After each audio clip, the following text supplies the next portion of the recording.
Okay, ഈ video ഞാൻ ഹാപ്പ് എന്ന് പറഞ്ഞൊരു സോഫ്റ്റ്വെയറിനെ പറ്റി പറയാൻ വേണ്ടിയാണ് എടുക്കുന്നത്. അപ്പോൾ ഹാപ്പ് എന്ന് പറഞ്ഞു കഴിഞ്ഞാൽ നമ്മുടെ HVAC-യിൽ വളരെ യൂസ്ഫുൾ ആയിട്ടുള്ളൊരു സോഫ്റ്റ്വെയറാണ്. പല പ്രോജക്റ്റുകളും പലരും ഉപയോഗിക്കുന്നുണ്ട്. എന്നാൽ പലർക്കും ഇതിനെപ്പറ്റി ഒരു ധാരണ അല്ലെങ്കിൽ ഒരു അറിവില്ല എന്നുള്ളത് കൊണ്ട് തന്നെയാണ് ഈ ഒരു സോഫ്റ്റ്വെയറിൻ്റെ ജസ്റ്റ് ഒരു ഇൻട്രോ പാർട്ട് പറയാമെന്ന് വെച്ചിട്ടാണ്, അതിൻ്റെ ഒരു കീ ഫീച്ചേഴ്സ് കുറിച്ച് പറയാമെന്ന് വെച്ചിട്ടാണ് ഈ വീഡിയോ ചെയ്യുന്നത്. അപ്പോൾ ഹാപ്പ് എന്ന് പറഞ്ഞാൽ അതിൻ്റെ ഫുൾ ഫോം എന്ന് പറഞ്ഞാൽ അവർലി അനാലിസിസ് പ്രോഗ്രാം എന്നാണ്. അപ്പോൾ നമുക്കൊരു ഷോപ്പിംഗ് മാൾ അല്ലെങ്കിൽ ഒരു ഓഫീസിൻ്റെ heating, ventilation and air conditioning design system നമ്മൾ ചെയ്യണം എന്ന് കരുതുക. അപ്പോൾ അങ്ങനെയുള്ളൊരു ഇത് ചെയ്യുന്ന ടൈമിൽ നമുക്കതിൻ്റെ എത്ര കോസ്റ്റ് ആവും, അതിനെന്തൊക്കെ സാധനങ്ങൾ വേണ്ടി വരും എന്നുള്ളൊരു ഓവറോൾ ഒരു ഔട്ട്ലൈൻ കിട്ടാൻ, അല്ലെങ്കിൽ അതിൻ്റെ ഫുൾ റിപ്പോർട്ട് അടക്കം കിട്ടാൻ വേണ്ടി ഹെൽപ്പ് ചെയ്യുന്ന ഒരു സോഫ്റ്റ്വെയറാണ് ഹാപ്പ് എന്ന് പറയുന്നത്. അപ്പോൾ നമ്മൾ ആദ്യമേ അതിൻ്റെ വിൻഡോ ഓപ്പൺ ചെയ്യുമ്പോൾ അതിൻ്റെ അകത്ത് ഇങ്ങനെ ഒരു സാധനം തെളിഞ്ഞു വരും. ജനറലും പ്രോജക്റ്റ് എന്ന് പറഞ്ഞ ഒരു സാധനം തെളിഞ്ഞു വരും. അപ്പോൾ ഇതിൻ്റെ അകത്ത് നമ്മൾ നമ്മുടെ മെഷർമെൻറ്റ്സ് SI യൂണിറ്റ് ആണോ ഇംഗ്ലീഷ് ആണോ സെലക്ട് ചെയ്ത് കൊടുക്കും. അപ്പോൾ ഞാനിതിലധികം ഇതിൻ്റെ അകത്ത് കൂടുതൽ എക്സ്പീരിയൻ്റ് ഒന്നും ചെയ്ത് കാണിക്കുന്നില്ല. പ്രോജക്റ്റ് ബേസിക്കലി അതിലുള്ള ഫീച്ചേഴ്സ് ഒന്ന് കാണിക്കാമെന്ന് വിചാരിച്ചാണ് ചെയ്യുന്നത്. അപ്പോൾ നമ്മളെ പ്രോജക്റ്റ് എന്ന് പറഞ്ഞാൽ വിൻഡോ സെലക്ട് ചെയ്യുമ്പോഴത്തേക്കും ഇതിലിങ്ങനെ സ്റ്റാൻഡേർഡ്സ് കിടക്കുന്നുണ്ട്. അഷ്റേ സ്റ്റാൻഡേർഡ്സാണ് ഇതിൽ ഫോളോ ചെയ്യപ്പെടുന്നത്. അപ്പോൾ നമുക്കത് സെലക്ട് ചെയ്ത് ഇതിലിടാം. 2010 വെരി ലേറ്റസ്റ്റ് ആയിട്ട് കിടന്നോട്ടെ എന്ന് വെച്ചിട്ട് അത് ചെയ്യുന്നു. ലീഡ് എന്ന് പറഞ്ഞാൽ കുറച്ച് എനർജി എഫിഷ്യൻസിയുടെ റിലേറ്റഡ് ആയിട്ടുള്ളൊരു എൻറ്റൈറ്റിയാണ്. അപ്പോൾ അവരുടെ ഒരു സ്റ്റാൻഡേർഡാണ് അതിന് കിടക്കുന്നത്. അത് നമുക്ക് സെലക്ട് ചെയ്തിടാം. പിന്നെ നമ്മൾ ഇത് റിപ്പോർട്ട് ജനറേറ്റ് ചെയ്യുന്നതുകൊണ്ട് തന്നെ ഇതിൽ എത്ര രൂപയാവുന്നൊക്കെ ഉള്ള കോസ്റ്റ് ഡീറ്റെയിൽസ് നമുക്ക് കിട്ടും. അപ്പോൾ അതുകൊണ്ട് അത് കറൻസി ഇൻ യൂണിറ്റ്സ് ആണ് അതിൽ കിടക്കുന്നത്. അപ്പോൾ അതും നമുക്ക് സെലക്ട് ചെയ്ത് വേണമെങ്കിൽ കൊടുക്കാം. അപ്പോൾ അത് സെലക്ട് ചെയ്തതിന് ശേഷം യൂറോയിലൊക്കെ ഉണ്ട്. അപ്പോൾ നമുക്ക് ഏതാണ് വേണ്ടത് സെലക്ട് ചെയ്തെടുത്ത് ഓക്കെ കൊടുക്കുക. ഓക്കെ, അപ്പോൾ ഇത് ഓപ്പൺ ആക്കുമ്പോഴത്തേക്കും നമുക്ക് ഇങ്ങനൊരു സ്പേസ് വരും.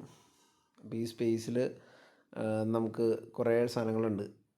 Weather, space, systems, plans, buildings എന്നൊക്കെ പറഞ്ഞിട്ടുണ്ട്. ഞാൻ ജസ്റ്റ് ഇതിൻ്റെ ഫീച്ചർ കാണിക്കാൻ വേണ്ടി അതുകൊണ്ട് ഞാൻ വളരെയധികം അതിൽ ഡെപ്തിലേക്ക് ഞാൻ പോകുന്നില്ല. നമ്മൾ വേറൊരു കാര്യം കൂടി ഇതിൻ്റെ അകത്ത് പറയാനുള്ളത്, നമ്മൾ ഈ ഒരു സോഫ്റ്റ്വെയർ യൂസ് ചെയ്യുന്നതിന് മുമ്പായിട്ട് നമ്മൾ എങ്ങനെയാണ് HVACയുടെ മാനുവലി നമ്മൾ കാൽക്കുലേറ്റ് ചെയ്യുന്നത് എന്നുള്ളത് കൂടി മനസ്സിലാക്കണം. ഇപ്പോൾ ഒരു സാധാരണ ഒരു ഓഫീസ് സ്പേസ് അങ്ങനെ എന്തെങ്കിലും ബിൽഡിംഗ് ഒക്കെ വരുമ്പോൾ നമ്മളൊരു 140 ടൺ സ്ക്വയർ ഫീറ്റിന് ഒരു ടൺ എന്നുള്ള രീതിയിലൊക്കെ ആയിരിക്കും നമ്മളതിൻ്റെ ടണ്ണേജ് തീരുമാനിക്കുന്നത്. പക്ഷേ ഇതിൽ നമുക്ക് ഇത് ക്ലിക്ക് ചെയ്ത് കഴിഞ്ഞപ്പോൾ കാണാം, നമുക്ക് ആദ്യം തന്നെ ഇതിൻ്റെ ഓരോ ഡീറ്റെയിൽസ് നമുക്ക് ഇങ്ങനെ എൻ്റർ ചെയ്ത് കൊടുക്കാൻ പറ്റും. അപ്പോൾ നമുക്ക് കാണാം നമ്മൾ ഏത് സ്ഥലത്താണെന്നൊക്കെ എൻ്റർ ചെയ്ത് കൊടുക്കും. അപ്പോൾ അവിടുത്തെ ഇപ്പോൾ ഇവിടെ ട്രിവാൻഡ്രം ഒക്കെയാണ് ഇതിലുള്ളത്. അപ്പോൾ ട്രിവാൻഡ്രം നമ്മൾ കൊടുത്തു. അത് കഴിയുമ്പോൾ അതിൽ ലാറ്റിറ്റ്യൂഡ്, ലോഞ്ചിറ്റ്യൂഡ്, അവിടുത്തെ ഓവറോൾ എത്ര ഹൈറ്റിലാണ് നമ്മുടെ സീ ലെവലിൽ നിന്ന് ഭൂമി പരപ്പിൽ നിന്ന് എത്ര മുകളിലാണെന്നൊക്കെയുള്ള details, dry bulb temperature, wet bulb temperature, അങ്ങനെ കുറേ ഡീറ്റെയിൽസ് വരും. അപ്പോൾ അത് മാനുവലി കാൽക്കുലേഷൻ എങ്ങനെയാണെന്നൊരു ഐഡിയ ഉണ്ടെങ്കിൽ മാത്രമാണ് ഇത് എന്തൊക്കെ ഡാറ്റയാണെന്ന് നമുക്ക് മനസ്സിലാവുള്ളൂ. അല്ലെങ്കിൽ HVACയെ പറ്റി ഒരു ധാരണ ഉള്ളവർക്ക് ഇത് മനസ്സിലാവുള്ളൂ.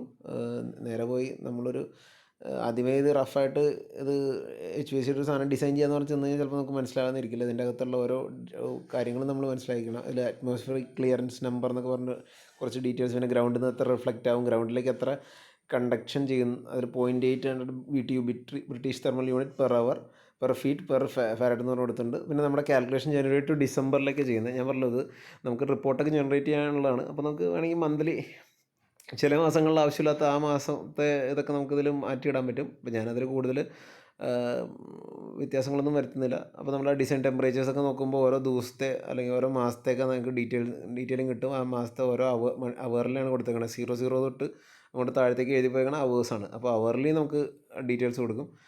പിന്നെ നമ്മുടെ സോളാർ ഹീറ്റ് ഗെയിൻ എന്ന് പറഞ്ഞാൽ, അതായത് നമ്മുടെ സൂര്യനിൽ നിന്നുള്ള വെളിച്ചം കൊണ്ടുള്ള ഹീറ്റ് ഗെയിൻ എത്രത്തോളം ഉണ്ടെന്നുള്ള ഒരു ഡീറ്റെയിൽസൊക്കെയാണ് അതിൻ്റെ അകത്ത് കൊടുത്തേക്കുന്നത്. ഓരോ വാൾസ്, നോർത്ത് ഈസ്റ്റ് വാൾ, അങ്ങനെ കുറേ കൊടുത്തിട്ടുണ്ട്. പിന്നെ നമുക്ക് അതിൻ്റെ ഹോളിഡേ ലിസ്റ്റൊക്കെ കൊടുക്കാം. സിമുലേഷൻസ് വേണമെങ്കിൽ ചെയ്യാം. ഇപ്പോൾ ഒരു ഹാപ്പ് ലൈബ്രറി ഉണ്ട്. അപ്പോൾ ഹാപ്പ് ലൈബ്രറിയിൽ സിമുലേഷൻ എന്ന് പറഞ്ഞു കഴിഞ്ഞാൽ നമുക്ക് ഓൾറെഡി ഒരു ക്ലൈമറ്റ് അവിടുത്തെ എങ്ങനെയാണെന്നുള്ളതിൻ്റെ ഒരു ഫയൽ ഓൾറെഡി ഉണ്ട്. അപ്പോൾ ആ ഫയൽ നമുക്ക് ഇതിലേക്ക് അപ്ലോഡ് വേണമെങ്കിൽ ചെയ്യാം. അപ്പോൾ ഓസ്ട്രേലിയ, USA, ഇന്ത്യയുടെ ഫയൽസ് അതിൻ്റെ അകത്തുണ്ട്. അതൊക്കെ നമുക്ക് വേണമെങ്കിൽ ഇതിലേക്ക് അപ്ലോഡ് ചെയ്യാം. അപ്ലോഡ് ചെയ്ത് നോക്കിയിട്ട് അതിപ്പോൾ ഇതിൽ ഇന്ത്യ ഉണ്ട്. നമ്മൾ താഴത്തേക്ക് സ്ക്രോൾ ചെയ്യുമ്പോൾ ഇന്ത്യ ട്രിവാൻഡ്രം എന്ന് പറഞ്ഞ് കിടക്കുന്നുണ്ട്. അപ്പോൾ അത് നമുക്ക് അതിൻ്റെ അകത്തേക്ക് വേണമെങ്കിൽ അപ്ലോഡ് ചെയ്യാം. പിന്നെ ഹോളിഡേ ഇമ്പോർട്ട് വെതർ ഫയൽ അപ്പോൾ ഇതിലൊരു എറർ വന്നു. ഇനി അതിപ്പോൾ തൽക്കാലം ഇഗ്നോർ ചെയ്യാം. നമ്മൾ ജസ്റ്റ് ഞാൻ അതിൻ്റെ ഫീച്ചേഴ്സ് കാണിക്കുകയാണ്. പിന്നെ നമുക്ക് ഹോളിഡേയ്സ് അങ്ങനെ എന്തെങ്കിലും ഉണ്ടെങ്കിലൊക്കെ അതും സെലക്ട് ചെയ്ത് കൊടുക്കാനൊക്കെ പറ്റും ഇതിൻ്റെ അകത്ത്. കാരണം ഹോളിഡേയ്സിൻ്റെ അന്ന് ഇത് അധികം ഓടിക്കണ്ടല്ലോ. അപ്പോൾ നമുക്ക് അവിടുത്തെ ആ ദിവസത്തെ HVAC ഉപയോഗിക്കുന്നില്ല എന്നുള്ള കാര്യങ്ങൾ മനസ്സിലാക്കാം. അപ്പോൾ നമുക്ക് അതിൻ്റെ ആ ലോഡിൻ്റെ ഡീറ്റെയിൽസൊക്കെ കൃത്യമായിട്ട് നമുക്ക് മീൻസ് ഇലക്ട്രിക്കൽ ലോഡും അതിൻ്റെ എത്ര യൂണിറ്റ് യൂസ് ചെയ്യുന്നുള്ള കാര്യങ്ങളൊക്കെ ഇതിൻ്റെ അകത്ത് റിപ്പോർട്ട്സിൽ വരിക. അതുകൊണ്ട് നമ്മൾ ആ കാര്യങ്ങളെല്ലാം ഇത് സെലക്ട് ചെയ്ത് കൊടുക്കുന്നു. പിന്നെ നമ്മൾ ഈ സ്പേസസ് എന്ന് പറഞ്ഞ സാധനം സെലക്ട് ചെയ്യുക. അതിന് മുമ്പ് ആദ്യം ബിൽഡിംഗ് സെലക്ട് ചെയ്ത് നമുക്ക് ബിൽഡിങ്ങിൻ്റെ ഡീറ്റെയിൽസ് കൊടുക്കാം. ഇപ്പോൾ ഞാൻ വെറുതെ ഒരു സ്പേസ് വെറുതെ എടുത്ത് ഇങ്ങനെ കാണിക്കുന്നുള്ളൂ. അപ്പോൾ ആ സ്പേസിൻ്റെ വിശദമായ ഡീറ്റെയിൽസ് കൊടുക്കാം. ഞാനിപ്പോൾ വെറുതെ ഫസ്റ്റ് ഫ്ലോർ ഓഫീസെന്നോ അങ്ങനെ എന്തെങ്കിലും പേര് നമുക്ക് കൊടുക്കാം. അപ്പോൾ അതിൻ്റെ അകത്ത് ഫ്ലോർ ഏരിയ കൊടുക്കുന്നുണ്ട്, സീലിങ്ങിൻ്റെ area height, average ceiling height എന്ന് പറഞ്ഞ് കൊടുത്തിട്ടുണ്ട്, ബിൽഡിങ്ങിൻ്റെ വെയിറ്റ് കൊടുത്തിട്ടുണ്ട്. അപ്പോൾ അങ്ങനെയുള്ള ഡീറ്റെയിൽസ് എല്ലാം ഇതിൻ്റെ അകത്ത് കൊടുക്കാം. ഇതെല്ലാം ഈ ഡീറ്റെയിൽസ് ഒബ്വിയസ്ലി നമുക്ക് സിവിൽ അല്ലെങ്കിൽ ആർക്കിടെക്റ്റ് അവരുടെ കയ്യിൽ നിന്ന് നമുക്ക് ഡീറ്റെയിൽസ് കിട്ടുള്ളൂ. മീൻസ് ആ ഏരിയ ചിലപ്പോൾ നമുക്കൊരു ഓട്ടോകാഡ് ഡ്രോയിങ്ങിൽ നിന്ന് എടുക്കാമെങ്കിലും അതിൻ്റെ ചിലപ്പോൾ അതിൻ്റെ ഹൈറ്റും കാര്യങ്ങളൊക്കെ അവരോട് ചോദിക്കേണ്ടി വരും. ബിൽഡിങ്ങിൻ്റെ വെയിറ്റ് പെർ സ്ക്വയർ ഫീറ്റൊക്കെ നമ്മൾ സെലക്ട് ചെയ്ത് കൊടുക്കുന്നതിന് മുമ്പ് നമ്മൾ സിവിൽ കറസ്പോണ്ടിങ് സിവിൽ അല്ലെങ്കിൽ ആർക്കിടെക്റ്റിനോട് അതിൻ്റെ ഡീറ്റെയിൽസ് ആയിട്ട് കൺസൾട്ട് ചെയ്യുക. അപ്പോൾ അങ്ങനെയുള്ള ഡാറ്റ എല്ലാം ഇതിൻ്റെ അകത്ത് ഡിഫാൾട്ട് കുറേ ഡാറ്റ ഉണ്ട്. അപ്പോൾ അത് നമ്മൾ എൻ്റർ ചെയ്ത് കൊടുക്കുന്നു.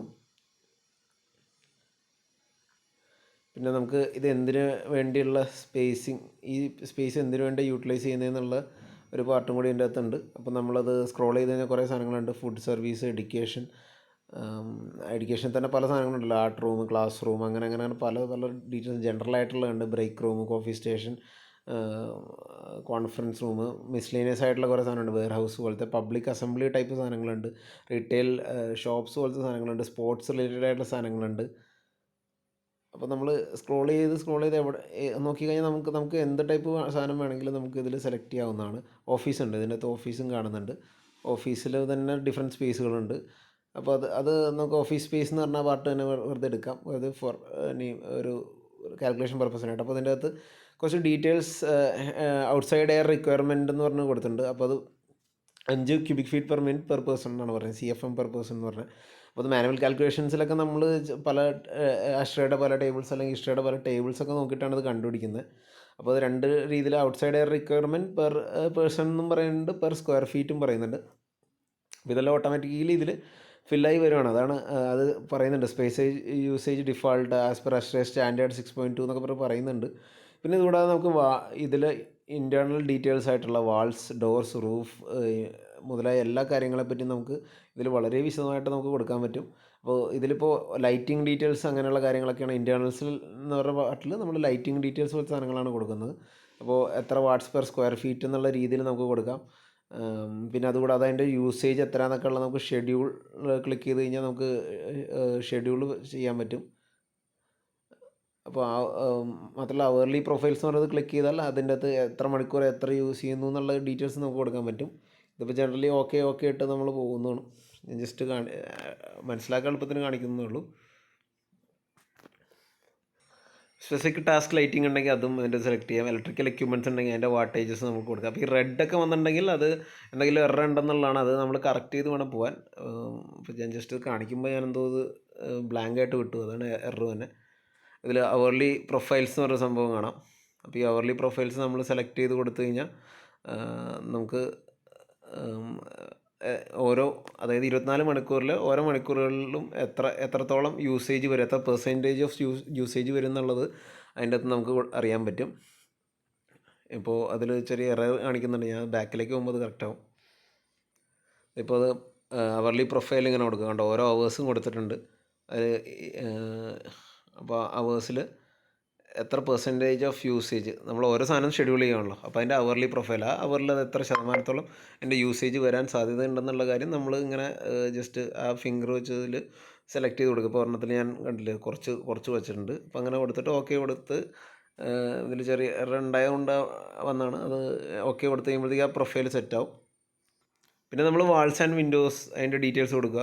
നോർത്ത് ഫേസിങ് വാൾ, ഈസ്റ്റ് ഫേസിങ് വാൾ, അതിൻ്റെ ഏരിയ നമ്മൾ നോക്കണം. അതെല്ലാം ഓട്ടോകാഡ് ഡ്രോയിങ്സോ അല്ലെങ്കിൽ റിവിറ്റോ ഏത് വാട്ടർ ഡ്രോയിങ്സ് അല്ലെങ്കിൽ ഡീറ്റെയിൽസ് അവൈലബിൾ അത് വെച്ച് വേണം നമ്മൾ കാൽക്കുലേറ്റ് ചെയ്യാൻ. ക്വാണ്ടിറ്റി ഓഫ് വിൻഡോസ്, അപ്പോൾ വിൻഡോ 1 വിൻഡോ 2 എന്ന് പറഞ്ഞ 2 ടൈപ്പ് വിൻഡോസ് വന്ന രീതിയിൽ കൊടുക്കുന്നുണ്ട്. ഡോറിൻ്റെ ക്വാണ്ടിറ്റിയും കൊടുക്കുക. അപ്പോൾ വിൻഡോ 1 വിൻഡോ 2 എന്ന് എഴുതിയിട്ട് നമ്മളതിൻ്റെ റൈറ്റ് സൈഡ് കാണുന്നതിൽ അതിൻ്റെ ഡീറ്റെയിൽസൊക്കെ കൊടുക്കണം. ഷെയ്ഡുകളുണ്ടെങ്കിൽ അതിൻ്റെ ഡീറ്റെയിൽസ് കൊടുക്കണം. ഡോർ ഉണ്ടെങ്കിൽ അതിൻ്റെ ഡീറ്റെയിൽസ് എല്ലാം കൊടുക്കണം. അപ്പോൾ അതിനു വേണ്ടിയാണ് ഈ അതിൻ്റെ എക്സ്പോഷർ എന്ന് പറഞ്ഞാൽ ഉദ്ദേശിക്കുന്നത് അതിൻ്റെ ഫേസിങ് വാളിൻ്റെ ഫേസിങ് പൊസിഷനാണ്. നോർത്താണോ ഈസ്റ്റാണോ വെസ്റ്റാണോ എന്ന് വെച്ചാൽ ഈസ്റ്റ് ഫേസിങ് വാളിലൊക്കെ കൂടുതൽ ഹീറ്റ് ഗെയിൻ വരാമല്ലോ, ഹീറ്റ് കൂടുതൽ വരാമല്ലോ.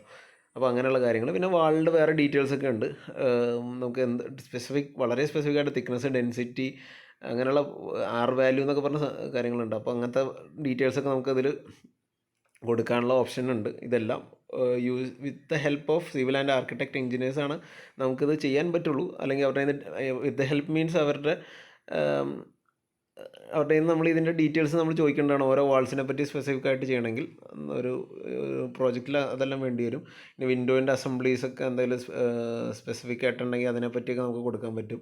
അപ്പോൾ ഞാനിപ്പോൾ ഇതെല്ലാം സാമ്പിൾ വിൻഡോ എന്നൊക്കെ പറഞ്ഞിട്ട് പോകുന്നു. അപ്പോൾ ഇതിൽ റെഡ് വരുന്ന സാധനങ്ങളെല്ലാം ഞാൻ ടിക്ക് ചെയ്ത് റെഡിയാക്കേണ്ടി വരും.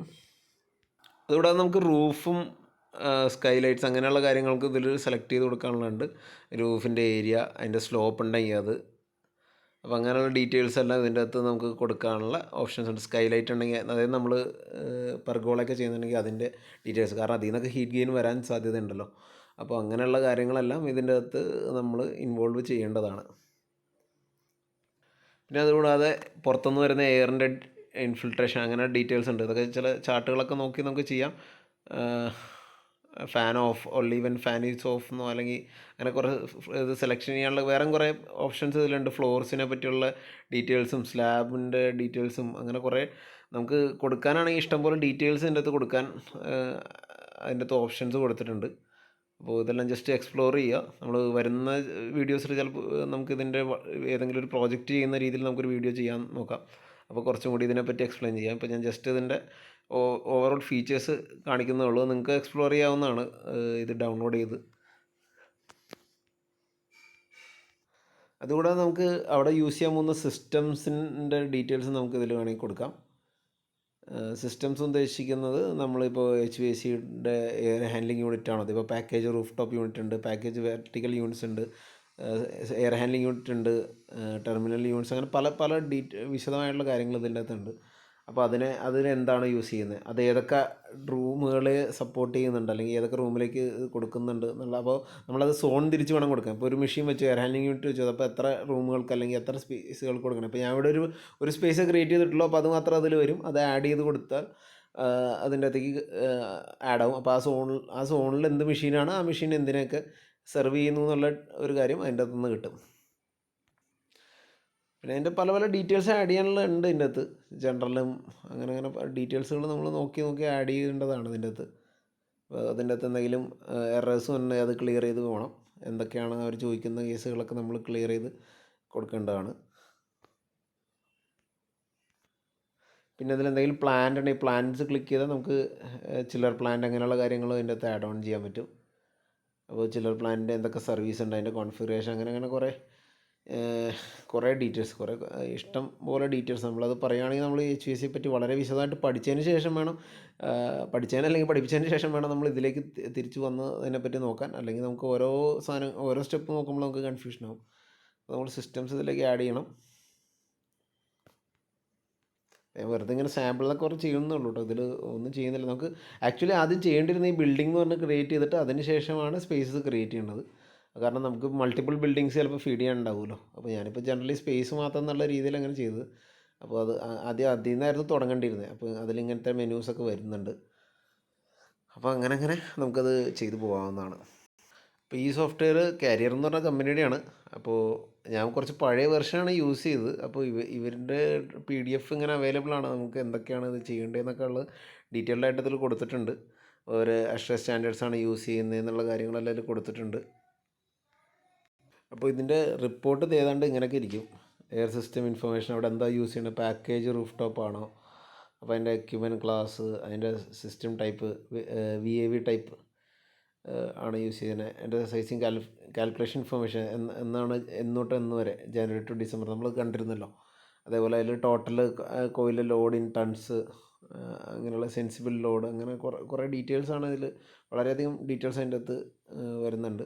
നമ്പർ ഓഫ് സോൺസ് എത്ര, നമ്മുടെ ഫ്ലോർ ഏരിയ എത്ര, അതിൻ്റെ ലൊക്കേഷൻ, അതിൻ്റെ സൈസിങ്, അങ്ങനെ ഓരോ ഡീറ്റെയിൽസ് നമുക്കിതിൽ വിശദമായിട്ട് കിടക്കുന്നുണ്ടാവും. പിന്നെ അതിൻ്റെ അകത്ത് അതുകൂടാതെ ഫാനിൻ്റെ കിലോ വാട്ട് എത്ര വേണം, അങ്ങനെയുള്ള ഡീറ്റെയിൽസും കൂടി ഇതിൻ്റെ അകത്ത് വരും. ബൈപ്പാസ് ഫാക്ടർ, അങ്ങനെ നമുക്ക് HVACയുടെ അകത്ത് വരാൻ സാധ്യതയുള്ള ഓൾമോസ്റ്റ് എല്ലാ കാര്യങ്ങളും ഇതിൻ്റെ അകത്ത് കവർ ആവുന്നുണ്ട്. അപ്പോൾ ഒരു ബിൽഡിംഗ് യഥാർത്ഥത്തിൽ നമ്മൾ അതിൻ്റെ HVAC ഡിസൈൻ ചെയ്യണമെങ്കിൽ ഈ ഒരു സംഭവം നമ്മളതിൽ കറക്റ്റായിട്ട് ഓരോ മൈന്യൂട്ട് ഡീറ്റെയിൽസ് നമ്മൾ കൊടുക്കണം എന്നുള്ള കാര്യം വ്യക്തമാണ്. അല്ല, സിമ്പിളായിട്ട് ഡിസൈൻ ചെയ്യണമെങ്കിൽ ഇപ്പോൾ ഓരോ 140 സ്ക്വയർ ഫീറ്റിൽ 1 ടൺ എന്നൊക്കെ ഉള്ള രീതിയിൽ നമുക്ക് ഡിസൈൻ ചെയ്ത് അത്യാവശ്യം നമുക്ക് കിട്ടും.